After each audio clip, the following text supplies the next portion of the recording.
until I met my wife that she's Catholic and she started doing this Mass. I was completely entirely against becoming Catholic. I wanted to do it because I was taking people's words for things. I wasn't doing the investigating myself.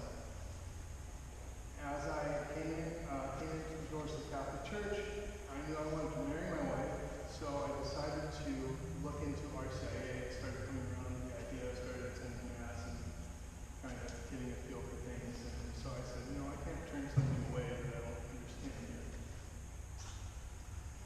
So, as I started attending RCIA, I started learning more and more about the church, like the fact that Jesus Christ founded the Catholic Church, like the fact that this is the only church that was founded by Jesus Christ. All the other churches are founded by men. Jesus gave St. Peter the keys to the kingdom of heaven. Behold, you are Peter, and I give you the keys to the kingdom of heaven.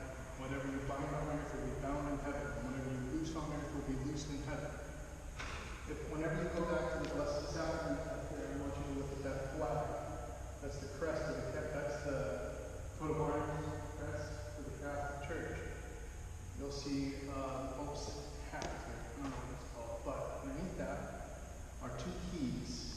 Those keys are the keys to the kingdom of heaven that Christ gave to St. Peter. When you guys go home today, I want you to get on Google and I want you to ask Google, who founded the Catholic Church? And it's going to tell you Jesus Christ. And I want you to ask Google any other Christian church that you can think of. And none of them will say Jesus Christ. Only this one. And then I want you to ask Google, who is our first pope? And it's going to tell you St. Peter. So these are all things that the rest of the world doesn't take the time to explain to us. A lot of us go through catechism when we're real little, and even me as an adult, I went through RCIA, and it was so much information. I'm still learning stuff today. So when I started becoming Catholic, the more I dug, the more facts that I found that pointed me closer to Jesus. Because ultimately, that's always what I've been after. I knew Jesus could solve my problems. I knew Jesus could help me. And I wanted to be as close as I could to Jesus. I was dealing with many sins, habitual sins, at the time that I was becoming Catholic. I was coming into Catholic churches when the Catholic church that I was going to at the time, when no one was there. Because a couple of times they brought us in there, and it was so peaceful and so quiet when no one was in there. And I found myself when I got off of work with this uncontrollable desire to want to come to the church when no one was there. I didn't know why, I just knew that I wanted to be there.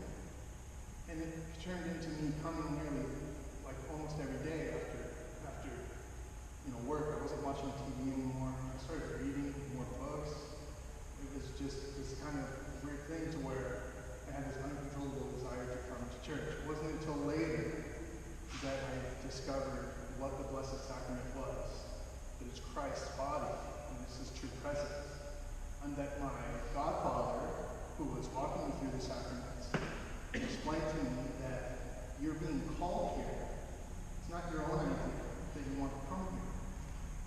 So I knew that, like Jacob, when he ran from his father, and he was in the desert, he slept on a pillow of stone, and he thought he was in a desolate place, and he had dreams of angels and of heaven, and he woke up and he said, surely God was in this place, and I didn't know it.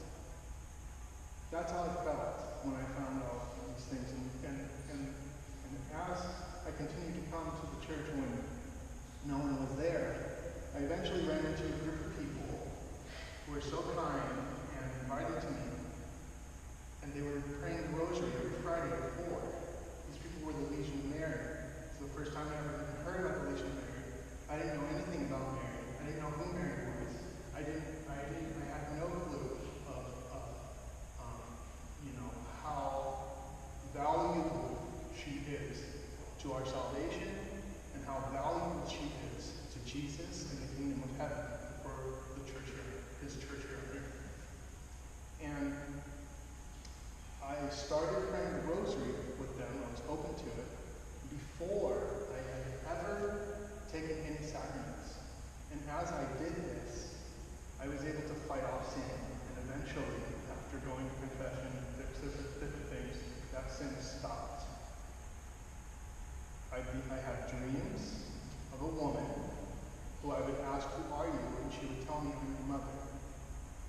And so I started doing more research. I thought this was my mom at the time, because I was dealing with some things with my mom. She had several problems. And so I thought this was my mom, but this dream kept persisting. And the funny thing that happened was the more I prayed my rosary, the more powerful Christ's presence came into my life. What did I do different? The only thing I did different this time was I came to Jesus through Mary. This is the one thing that I did that was completely separate than what I'd ever done. I'd always prayed to Jesus, always gone to Jesus. And this time, I was honoring his mother and coming to understand and wanting to learn more about her. And so, I want to tell you this. I started praying the rosary. To give you an idea of Mary's role, this is, I'm going to pass this around. So this is a copy of National Geographic earlier this year. Okay, so it's earlier this year. So they decided to do an expose on Mary. Does anyone know how the church says someone becomes a saint? Does anyone know that? Little raise your hand. Kind of, you? 2 miracles have to happen in order for the church to say, this person is a saint. You could be as pious as you want, you could go and preach the gospel, you can help the poor, you can do all those things, but without those 2 miracles or a martyrdom, you died for your faith preaching the gospel and one miracle, right?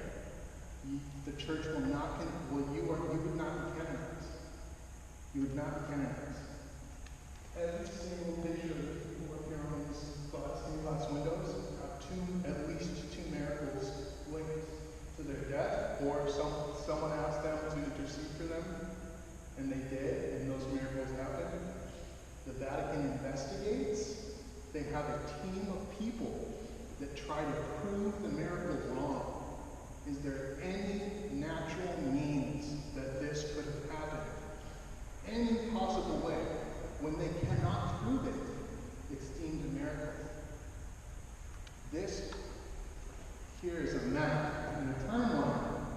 You'll see little dots all over the map. I'm going to pass it around. All you guys take a look at it. Everywhere in red is a confirmed apparition of Mary by the church.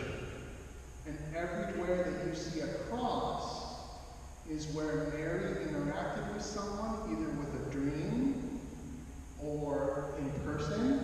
And the church investigated and said, this is true. And they became a saint. So Mary helps Christ make saints. She appears to this church, the Coptic Church, the Orthodox Church. We were all the same church at one point. And the Pope will agree that the Eucharist is the same there. So I want to pass this around so you can see the power of Mary's involvement in her faith. How many people pray the Rosary? You pray the Rosary? Do you know the 15 promises of the Rosary? Does anyone here know what the 15 promises of the Rosary are? No? Does anybody